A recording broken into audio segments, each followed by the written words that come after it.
నమస్కారం శ్రీసత్య ప్రేక్షకులకి శుభోదయం. నేను నారాయణ రెడ్డి. మనం ప్రతిరోజు కూడా వివిధ ముఖ్యమైన దినపత్రికలను వార్తలను విశ్లేషించుకునే కార్యక్రమం కాఫీ టైమ్ సిప్ అండ్ సీకి స్వాగతం. మరి ఈరోజు మనతో ఉన్నారు సీనియర్ జర్నలిస్ట్ పొన్నూరు వెంకట శ్రీనివాస్ గారు. మరి వారిని అడిగి ముఖ్యమైన విశేషాలు ఏంటో చూద్దాం. నమస్కారం గురుగారు. Good morning. Very good morning and welcome to coffee time. ఒకసారి హెడ్లైన్ చూద్దాం. ముందుగా డిస్ట్రిక్ట్ న్యూస్కి వెళ్దాం. సో ముందుగా సాక్షిలో చూస్తాయి. సిక్కిం సీఎంగా సిక్కిం క్రాంతికారి మోర్చా అధినేత ప్రేమ్ సింగ్ తమాంగ్ వరుసగా రెండోసారి బాధ్యతలు చేపట్టారంట. ఓకే. ఒడిశా అసెంబ్లీ ఎన్నికల విజయం నేపథ్యంలో తదుపరి సీఎంను ఎన్నుకునేందుకు నేడు బీజేపీ శాసనసభ పక్ష భేటీ నిర్వహిస్తున్నారు. కేంద్ర మంత్రివర్గంలో తమకు స్వతంత్ర హోదా సహాయ మంత్రి పదవి ఆఫర్ చేయడంపై ఎన్సీపీ శివసేన ఈ రెండు కూడా అసంతృప్తి వ్యక్తం చేశాయంట. మన స్టేట్ న్యూస్కి వస్తే పరాకాష్ఠకు విధ్వంసకాండ, రెచ్చిపోయి దాడులు చేస్తున్న టీడీపీ నేతలు కార్యకర్తలు. పాఠశాల పునఃప్రారంభం ఒకరోజు వాయిదా. కొత్త ముఖ్యమంత్రి ప్రమాణ స్వీకరణ నేపథ్యంలో మార్పు. సీఎం ప్రమాణ స్వీకరణకి ముమ్మర ఏర్పాట్లు. ఎయిర్పోర్ట్ నుంచి నేరుగా సభకు ప్రధాని మోడీ. కీలక శాఖలనే బీజేపీకి, సీనియర్లకు మళ్ళీ అవే శాఖలు. కేబినెట్ కూర్పుపై మోదీ ముద్ర. డిప్యూటీ సీఎంగా పవన్ కళ్యాణ్ ఎన్నుకునే ఛాన్స్ ఉందా లేదనేది ఓటు పెట్టాడు. జనసేనకు మరో 4 మంత్రి పదవులు. కూర్పుపై కసరత్తు చేస్తున్న చంద్రబాబు. నేడు టీడీఎల్పీ సమావేశం. ఫ్రాన్స్ పార్లమెంటు రద్దు చేశారంట. ముందస్తు ఎన్నికలకు వెళ్తున్నట్టున్నారు. బీజేపీకి రెండో పదవిపై సందిగ్ధం. చంద్రబాబు ఈ సెక్షన్కి వదిలేసిన బీజేపీ పెద్దలు. నేడు స్పష్టత వచ్చే అవకాశం. వైఎస్ జగన్ను కలిసిన వైఎస్ఆర్సీపీ ముఖ్య నేతలు. నేడు రాయలసీమలో భారీ వర్షాలు. రేపు ఎల్లుండి కోస్తాంధ్రకు తేలికపాటి వానలు. స్థిరంగా కదులుతున్న నైరుతి రుతుపవనాలు. జూలై 10న 13 అసెంబ్లీ స్థానాల్లో ఉప ఎన్నికలు దేశవ్యాప్తంగా. పశ్చిమ బెంగాల్లోని 4 సీట్లు సహా దేశవ్యాప్తంగా 7 రాష్ట్రాల్లో 13 అసెంబ్లీ స్థానాలకు జూలై 10న ఉప ఎన్నికలు నిర్వహించినట్లు కేంద్ర ఎన్నికల సంఘం ప్రకటించింది. ఈ మిర్చి ప్రాజెక్టు విజయవంతం. మరో 8 జిల్లాలకు విస్తరణ. ఇవి సాక్షిలో వచ్చిన ప్రధాన వార్తలు సార్. ఒకసారి ఆంధ్రజ్యోతిలో చూస్తే గనుల శాఖలో తోడేళ్ల దందా, భారీగా నిధుల దారి మళ్లింపు. ఎన్నికలకు నెల ముందు గోల్మాల్. ప్రైవేటు ఖాతాకు డిపాజిట్ సొమ్ము. అక్కడి నుంచి అధికారులు జేబుల్లోకి అంట. జే బ్రాండ్లకు చెక్, తొక్కేసిన బ్రాండ్లు వచ్చేస్తున్నాయి. ఇక రూల్ ప్రకారమే కంపెనీలకు ఆర్డర్లు. వైసీపీ ప్రభుత్వంలో కొన్ని కంపెనీలకే కప్పం కట్టబోమన్న బ్రాండ్లు కనుమరుగు. ఇప్పుడు అందరికీ ఆర్డర్ ఇస్తున్న బెవరేజెస్ కార్పొరేషన్. ఇక వైసీపీ విధ్వంసం నిజమే. ఎన్నికల రోజు ఆ తర్వాత రెచ్చిపోయిన వైసీపీ మోకలు. ఇక ప్రమాణానికి మోదీ షా రాక, తరలి వస్తున్న అతిరథ మహారథులు. ఎన్డీఏ ముఖ్యమంత్రులకు ఆహ్వానం. మరో 3 కోట్ల ఇల్లు ప్రధానమంత్రి ఆవాస్ యోజన కింద నిర్మాణం. గ్రామాలు పట్టణాల్లో మంజూరుకు ఆమోదం. ఓకే. పోలీసు కస్టడీలో నాపై హత్యాయత్నం. అప్పటి జగను, అప్పటి సిఐడి చీఫ్ సునీల్పై చర్యలు తీసుకోండి అని చెప్పేసి గుంటూరు ఎస్పీకి కృష్ణరాజు ఫిర్యాదు చేశారు నిన్న. ఇవి సార్ ప్రధాన వార్తలు. ఇక అమరావతి 2.0 రాజధాని ప్రాంతంలో అభివృద్ధి పనులు పరుగులు. చంద్రబాబు ప్రమాణ స్వీకరణకి ముందే చకచక చాలా ఫాస్ట్గా చేస్తున్నారు. దాదాపు 200 జేసీబీలు పెట్టి అంత క్లియర్ చేస్తా ఉన్నారు. అధికారులు ఎప్పుడు ఏ ప్రభుత్వం మారితే వెంటనే వాళ్ళు కూడా మారిపోతారు. తప్పని పరిస్థితి. వాళ్ళు కలువ చేస్తున్నారు ఈ రాజకీయ నాయకులు. ఇక మన ప్రకాశం జిల్లా వార్తలకు వస్తే సార్ పలువురు రాజీనామా. ఏ పార్టీ నుంచి ఏ పార్టీకి జంప్ అవుతున్నారు. రాజీనామా వెళ్ళేది కాదు. ఇవి నామినేటెడ్ పోస్టులు దానికి సంబంధించిన వాళ్ళు ముందే రాజీనామాలు చేస్తారు. రేపు వచ్చి వాళ్ళు పీకేసే దాకా దేనికి అందుకని చేస్తున్నట్లున్నారు. పిటిసిసి బ్యాంక్ చైర్మన్ అంటే జిల్లా వ్యాప్తంగా ఉన్నటువంటి పదవి ఇది. దీనికి సంబంధించినటువంటి మారుతి ప్రసాద్ రెడ్డి, బన్నీ అని అంటారు, కనిగిరి, వీరు రాజీనామా చేసినట్లుగా కూడా ఒక ప్రకటన వచ్చింది. అలానే ఏఎంసీ చైర్మన్ పదవులు కూడా మొన్న కూడా కొంతమంది రాజీనామాలు చేశారు. ఈరోజు కూడా దర్శికి సంబంధించినటువంటి ఏఎంసీ చైర్మన్ షేక్ షకీలా అమీన్ బాషా వారు రాజీనామా చేశారు. అలాగే కొండపి వ్యవసాయ మార్కెట్ కమిటీకి సంబంధించి గోగినేని శారద గారు కూడా రాజీనామా చేశారు. ఇంకా కొంతమంది చిన్న చిన్న పదవులు ఇవన్నీ ఉంటాయి కదా, వాటన్నిటి కూడా త్రిపురాంతకం ఎంపీపీగా ఉన్నటువంటి ఆయన కూడా తన పదవికి రాజీనామా చేసినట్లు తెలుస్తుంది. ఏదైనా నామినేట్ పదవుల్లో ఉన్న వాళ్ళందరూ వైదొలగాల్సిందే. అంటే వాళ్ళు జీవో రిలీజ్ చేసిన దాకా ఉండొచ్చు, ఉన్నా కానీ ఉపయోగం ఏముంది అనుకున్నవాడు ముందే తొలుగుతున్నారు. ఇక కొత్త ప్రభుత్వం వచ్చి వాళ్ళకి అనుకూలమైన వాళ్ళే నియమించుకుంటారు. పిటిసిసి బ్యాంక్ చైర్మన్ గా ఉన్నాయని ఇప్పటికిప్పుడు రాజీనామా చేయాల్సిన అవసరం ఏమీ లేదు. వాళ్ళు వచ్చిన తర్వాత చేయొచ్చు, కానీ ఎందుకనో వాళ్ళంతటా వాళ్ళే తెలిసిందే మనస్తాపానికి గురి దేనికి మొత్తం మీద రాజీనామా చేస్తున్నారు. శ్రీగిరి బ్రహ్మోత్సవాలు సార్ ఎప్పటి నుంచి? మనకి శ్రీగిరి వెంకటేశ్వర స్వామి వారి దేవస్థానం అంటే కొద్దిగా అందరికీ భక్తి ప్రపత్తులు ఉన్నటువంటి దేవస్థానమే. అక్కడ ప్రశాంతమైనటువంటి వాతావరణం. తిరుమలలో ఏ విధంగా అయితే జరుగుతాయో దానికి సంబంధించి అనుగుణంగా కూడా ఇక్కడ చేస్తుంటారు. రేపు 15వ తేదీ నుంచి 19వ తేదీ వరకు బ్రహ్మోత్సవాలు 15 నుంచి 19 వరకు అంటే త్రయాహ్నిక దీక్షతో చేస్తున్నా అంటే 3 రోజుల పాటు 15, 16, 16, 17, 18, 19 రోజులు చేస్తున్నారు. 19వ తేదీ కళ్యాణం ఉదయం పూట కళ్యాణం ఉంటుంది కాబట్టి దీన్ని కూడా శాస్త్రోక్తంగా చేస్తారు కాబట్టి అందరూ భక్తులు కూడా ఆహ్వానిస్తున్నారు. అందరూ వచ్చి చూడవచ్చు. దీంట్లో భాగంగా ఒక్కొక్క రోజు స్వామివారిని ఒక్కొక్క వాహనం మీద ఊరేగింపు చేయడం ప్లస్ సాంస్కృతిక కార్యక్రమాలు ఆధ్యాత్మిక ఉపన్యాసాలు కూడా ఒక్కొక్క రోజు ప్రతిరోజు సాయంత్రం పూట ఏర్పాటు చేస్తున్నారు కాబట్టి వచ్చి విజయవంతం చేసి స్వామివారిని దర్శించుకోవాల్సిందిగా ఆ దేవస్థానం తరపు నుంచి కోరుతుంది. Okay right sir. ఇక జీవో నెంబర్ 117 రద్దు చేయాలి. దేనికి సంబంధించి? ఉపాధ్యాయులకు సంబంధించి ఇది జీవో నెంబర్ 117 ఉందట. దీన్ని ఇమ్మీడియట్లీ రద్దు చేయాలని చెప్పి ఏపీటీఎఫ్ రాష్ట్ర అధ్యక్షురాలు మంజుల గారు డిమాండ్ చేస్తున్నారు. ఈ బోధన 2 మాధ్యమాల్లో ఉండాలని అడుగుతున్నారు. తెలుగు మీడియం మంచిదే కదా, ఇదేం తప్పేం విషయమేం కాదు. తెలుగును మర్చిపోకుండా ఉంటారు. గత ప్రభుత్వాలు ఏంటంటే ఓన్లీ ఇంగ్లీష్ మీడియమే పెట్టడం, తెలుగు మీడియంలో కూడా పెట్టండి అని అడిగినప్పుడు వీళ్ళ మీద ఎదురు దాడి చేయడం. మీ పిల్లలే ఇంగ్లీష్ మీడియం డబ్బున్న వాళ్ళ పిల్లలే చదువుకోవాలా, డబ్బు లేని వాళ్ళు చదువుకోకూడదా అన్నటువంటి వాదన ఒక దాన్ని తీసుకొచ్చి ప్రజల్లో ఒక రకమైనటువంటి డీవియేషన్ ఏర్పాటు మాటలు కూడా అట్లాంటివి వచ్చినాయి. అయితే తెలుగు మీడియం ఇంగ్లీష్ మీడియం 2 ఉండటంలో తప్పేం లేదు. ఎవరికి ఏది ఇష్టమైతే చదువుకుంటారు. తీసేయమని ఎవరు అంటలేదుగా. 2 ఉంటే ఎవరికి ఇష్టమైంది వాళ్ళు చదువుకుంటారు. ఇప్పుడు టీచర్స్ కూడా అదే అడుగుతున్నారు. అలానే ప్రభుత్వాలు ఉద్యోగులకి ఉపాధ్యాయులకి అనుకూలంగా ఉండి వారి మాటను కూడా విని మా మనవిని కూడా విని మా ఏవైతే ఉంటాయో మా అభ్యర్థులు కూడా మన్నించాలని చెప్పి కూడా అడుగుతున్నారు. అలానే ఇచ్చిన మాట ప్రకారం ఐఆర్ పిఆర్సి 2023 డిఎస్సిని కూడా వెంటనే రిలీజ్ చేయాలని చెప్పి కూడా ఈ ఏపీటీఎఫ్ తరఫున కోరుతూ ఉన్నారు. ఏదైనా 2 వైపులా సామరస్యంగా ఉండి ఏది వాస్తవం అన్నటువంటిది కూడా చూసుకోవాలి. ఒకవైపు నుంచి ఆలోచన. అవునవును. అందుముందు ఆయన ఎవరో కమిషనర్ కూడా దీనికి ఉన్నాడు, విద్యాశాఖ.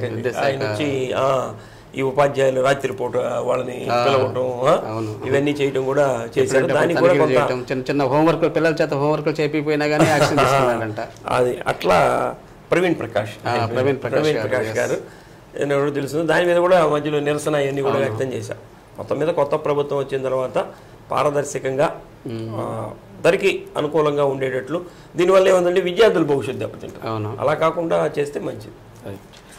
స్కానింగ్ కేంద్రాల నిబంధనల మేరకు నిర్వహించాలి సార్. స్కానింగ్ కేంద్రాలు అంటే మనకు తెలిసిందేగా, స్కానింగ్ కేంద్రాలు లింగ నిర్ధారణ కేసులు ఎక్కువ ఉండేది. దాంట్లో దాని మీదే నియంత్రణ పెట్టాలి. ఈ లింగ నిర్ధారణ కేసులు అంటే మనకి గర్భం దాల్చిన తర్వాత పిండం ఎలా ఉందన్న దానికే స్కానింగ్ పరీక్షలు, ఆరోగ్య పరీక్షలు తెలుసుకోండి. ఇప్పుడు ఫెర్టిలిటీ అని చెప్పి కొత్త ఇది కూడా వచ్చేసినాయి కాబట్టి దానికి ఉపయోగపడుతుంది. కానీ దీన్ని లింగ నిర్ధారణ పరీక్షలు మటుకు చేస్తే కఠినమైనటువంటి చర్యలు తీసుకుంటామని కలెక్టర్ గారు కూడా హెచ్చరించడం జరిగింది. అసలు జిల్లాలో ఎన్ని స్కానింగ్ సెంటర్స్ ఉన్నాయి, వాటి మీద ఎప్పటికప్పుడు నిఘా ఏర్పాటు చేస్తున్నారు. వాళ్ళు కూడా ప్రతిరోజు ఏదో దానికి సంబంధించిన రిపోర్ట్ ఇవ్వాలి. అవన్నీ ఇస్తున్నారో లేదా అవన్నీ కూడా అడుగుతున్నట్లున్నారు. ప్లస్ ఈ కొత్తగా అప్లై చేసుకున్న వాళ్ళు అలానే రెన్యూవల్స్ చేసుకున్న వాళ్ళు కూడా ఉన్నారా లేదా దాని మీద కూడా పరిశీలన చేయమన్నారు. కొత్తగా 8 కొత్త దరఖాస్తులు చేసుకున్నారట. వాళ్ళకి అనుమతులు ఇచ్చారు. 8 రెన్యూవల్స్ కూడా అనుమతులు ఇచ్చారు. కొత్తగా రెన్యూవల్ చేసుకోకుండా కొంతమంది రన్ చేస్తుంటారు. అటువంటి వాళ్ళ మీద కూడా చర్యలు తీసుకోమని కలెక్టర్ గారు హెచ్చరికలు అయితే జారీ చేశారు. సార్ మరికొన్ని వార్తలు చేస్తుంది. ఒక చిన్న బ్రేక్ తీసుకున్నాం సార్. కాఫీ టైమ్ సిపెన్సీలో ఒక చిన్న విరామం. Stay tune. Welcome back. Sir Chandrababu Lokesh కలిసిన జిల్లా ఎమ్మెల్యేలు టీడీపీఎల్సీ సమావేశం ఈరోజు జరుగుతుంది. అంటే రేపు మంత్రివర్గం ఎలా ఉండాలి, ఎవరెవరు అయితే బాగుంటుంది, ఆశావాహులు ఉంటారు వాళ్ళు జిల్లా నుంచి టీడీపీకి ఎవరెవరు ప్రాతినిధ్యం వహించాలి, పలాని వాళ్ళు అనుకుంటాడు ఆయన, మిగతా వాళ్ళ అభిప్రాయాలు తీసుకోవాలి, వాళ్ళైనా అసంతృప్తి ఉందా లేదా, ఇవన్నీ కూడా జనరల్గా జరిగేటటువంటి కార్యక్రమాలే. దీంట్లో మర్యాదపూర్వకంగా చంద్రబాబు గారిని లోకేష్ గారిని జిల్లాలో ఉన్నటువంటి ఎమ్మెల్యేలందరూ కూడా దావచర్ల జనార్దన్ గారి ఆధ్వర్యంలో అందరూ వెళ్ళి వారిని కలిసి శుభాకాంక్షలు అభినందనలు కూడా తెలియజేస్తారు. ఇక ఒకరోజు ఆలస్యంగా స్కూల్స్ పునః ప్రారంభం సార్. అంటే 11వ తేదీ స్కూల్స్, 12వ తేదీ స్కూల్స్ జనరల్గా ప్రారంభిస్తారు. అయితే ఒకరోజు ఆలస్యంగా ప్రారంభిస్తారు. ఎందుకంటే ఖచ్చితంగా 12వ తేదీ సీఎం గారి ప్రమాణ స్వీకారంలో అందరూ పాల్గొనేదానికంటే అందరూ పాల్గొనేదానికి కూడా అవకాశం లేదులే. ఎందుకంటే దానికి పాసులు అవన్నీ ఇస్తారు కాబట్టి ఉండదు అనుకుంటాను. పబ్లిక్ వెళ్ళే చూసేదానికి ఏదైనా అవకాశం ఉంటుందేమో. మొత్తం మీద టీవీలో అయినా చూడొచ్చుగా, టీవీలో అయినా చూసేదానికి అవకాశం ఉంటుంది కాబట్టి దీనికి ఒకరోజు పోస్ట్ పోన్ చేశారు. విద్యార్థులు కూడా చూడాలి, విద్యార్థులు కూడా చూస్తారు కాబట్టి రాష్ట్రానికి సంబంధించి కాబట్టి ఒకరోజు పోస్ట్ పోన్ చేశారు. దీనివల్ల రోజుగా మరుసటి రోజు స్కూల్స్ తెరుస్తారు. అంటే 12వ తేదీ కాదు, 13వ తేదీ స్కూల్స్ రీఓపెనింగ్. ఇక అందరికీ ఆహ్వానం, ఇప్పుడే మనం అనుకున్నాం అందరికీ ఆహ్వానం, ప్రజలందరూ కూడా రావచ్చు. ఇది విజయవాడలో కేసలగుట్ట అన్నటువంటి ప్రాంతం, అంటే ప్రమాణ స్వీకారం జరిగేది గన్నవరం విమానాశ్రయానికి ఎదురుగానే ఉంటుంది, దగ్గరగా. అంటే విఐపీలు వచ్చినటువంటి వాళ్ళు, ఇప్పుడు మోడీ గారు వస్తారు, నేరుగా ఆయన సభా ప్రాంగణానికి వచ్చేదానికి అవకాశం ఉంటుంది. ఆయన అమిత్ షా గారు కూడా వస్తున్నట్టు ఉంది. కాబట్టి ఇట్లా ప్రముఖులందరూ కూడా చాలా మందిని ఆహ్వానించారు. పక్కన ఉన్నటువంటి సీఎంలు వీళ్ళందరినీ కూడా, వాళ్ళందరూ కూడా అనుకూలంగా ఉండేటట్లు అక్కడ ప్లేస్ని పెట్టినట్టున్నారు. రేపు అంటే ఎల్లుండి అంతేగా, 12వ తేదీ రేపే 11:27 కొత్త ముఖ్యమంత్రిగా నారా చంద్రబాబు నాయుడు గారు ప్రమాణ స్వీకారం చేస్తున్నారు. వారితో పాటు కొంతమంది మంత్రులుగా కూడా ప్రమాణ స్వీకారం చేస్తారు. అంటే ఎవరెవరు మంత్రి వర్గంలో ఉంటారనేది ఇంకా అదైతే లీక్ అయితే కాలేదు, కానీ ఊహాగానాలు అయితే ఉన్నాయి. కానీ అది ఎవరికి వరిస్తుందో చంద్రబాబు నాయుడు గారు సీనియర్ కాబట్టి ఆయనకి తెలుసు కదా ఎవరు. అది ఈ తడవ ఏంటంటే ఇంకా కొంత క్రిటికల్ ఏమిటంటే జనసేనకు కొన్ని ఇవ్వాలి, అలానే బీజేపీకి కూడా ఇవ్వాలి. కాబట్టి టీడీపీ వాళ్ళకి వచ్చేవి కొన్ని తగ్గుతాయి. మొత్తం మీద ఏదైనా సరే ఆయన అనుభవంలో నుంచి కొంతమందిని ఏర్పాటు చేసేదానికి అవకాశం ఉంటుంది. మన జిల్లాకి సంబంధించి 150 పాసులు ఇచ్చారు విఐపీ పాస్. ఇది కూడా కలెక్టర్ గారి ద్వారా, అంటే అధికారికంగా ఇస్తున్నారు. అంటే ఈ కార్యక్రమాన్ని కూడా పార్టీ కార్యక్రమం కాదు, ఇది ప్రమాణ స్వీకారం అంటే అధికారిక కార్యక్రమం, అందరికీ అవకాశాలు ఇవ్వాలి. అందుకని 150 మందికి పాసులు అంటే కలెక్టర్ గారి ద్వారా ఇప్పిస్తున్నారు. ఇప్పుడు మామూలు పబ్లిక్ వచ్చేదానికి జనం నుంచి చూడొచ్చు అనుకో.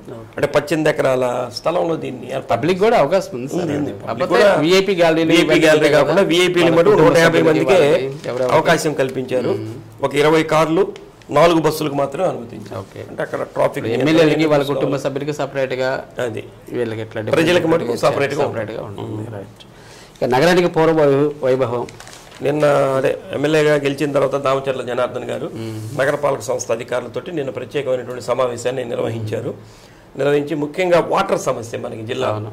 అంటే గతంలో ఆయన ఉన్నప్పుడు రామతీర్థం నుంచి నీళ్లు తీసుకొచ్చి పైప్ లైన్ వేసి ఇక్కడ సుజాత నగర్ అక్కడ దాకా కూడా వచ్చింది. మరి ఎందుకనో ఒంగోలు దాకా కూడా వచ్చేసింది. మరి అక్కడి నుంచి ఎందుకనో దాన్ని ఆగిపోయింది. అది ఆ తర్వాత 339 కోట్లు రిలీజ్ చేసినట్లు ఇవన్నీ కూడా వస్తున్నాయి. వీటితోటి ఏం పనులు చేశారు ఏమిటి అన్నటువంటిది కూడా ప్రధానంగా వారు అధికారులతోటి సమీక్ష చేశారు. ముఖ్యంగా వాటర్ సమస్య మీద కూడా ప్రత్యేక దృష్టి పెట్టమన్నారు. ఎక్కడైతే లీకులు ఉంటాయో లీకుల్ని చేయటం, వాటర్ సఫిషియెంట్గా ఎప్పటికప్పుడు వాళ్ళకి అందేట్లు చూడటం, ముఖ్యంగా పారిశుధ్యం మీద కూడా ప్రత్యేకమైనటువంటి శ్రద్ధ పెట్టి ఎటువంటి ఇబ్బంది లేకుండా, ప్రజలకి ఇబ్బంది లేకుండా చూసేలాగా వాళ్ళకి పనులు చేయమని చెప్పి అధికారులకైతే సూచనలు చేశారు. ఇంకా ఇప్పుడేగా ఇంకా రాబోయే రోజుల్లో సమావేశాలు ఇవన్నీ జరుగుతాయి. నెక్స్ట్ ఇది వాళ్ళు ఉంటారు కదా చైర్మన్, వీళ్ళందరూ పాలక మండలితో కూడా సమావేశం నిర్వహించాల్సినటువంటి అవసరం ఉంది. అది కూడా త్వరలో పెడితే మేయర్ సమావేశం ఇవన్నీ ఉంటాయి కాబట్టి దాంట్లో కూడా కొన్ని నిర్ణయాలు తీసుకునేందుకు అవకాశం. ఏదైనా ముఖ్యంగా పచ్చదనము పరిశుభ్రత కావాలి, వాటర్ అంతే. ఇక ఘనంగా బాలకృష్ణ జన్మదిన వేడుకలు. బాలకృష్ణ గారు జన్మదినోత్సవ వేడుకలు అంటే ఈ జన్మదినోత్సవానికి ఒక ప్రత్యేకత ఉంది. ఎందుకంటే ఆయన హిందూపూర్లో గెలవటం, ఎమ్మెల్యేగా గెలవటం, మళ్ళీ వాళ్ళ ప్రభుత్వం వాళ్ళ నాన్నగారు స్థాపించినటువంటి తెలుగుదేశం పార్టీ మళ్ళీ అధికారంలో రావడం కాబట్టి ఈ పుట్టినరోజుకు ఒక ప్రత్యేకత కూడా ఉంది. ఆయన కూడా ఆనందంగా జరుపుకునేటువంటి అవకాశం ఉంటుంది.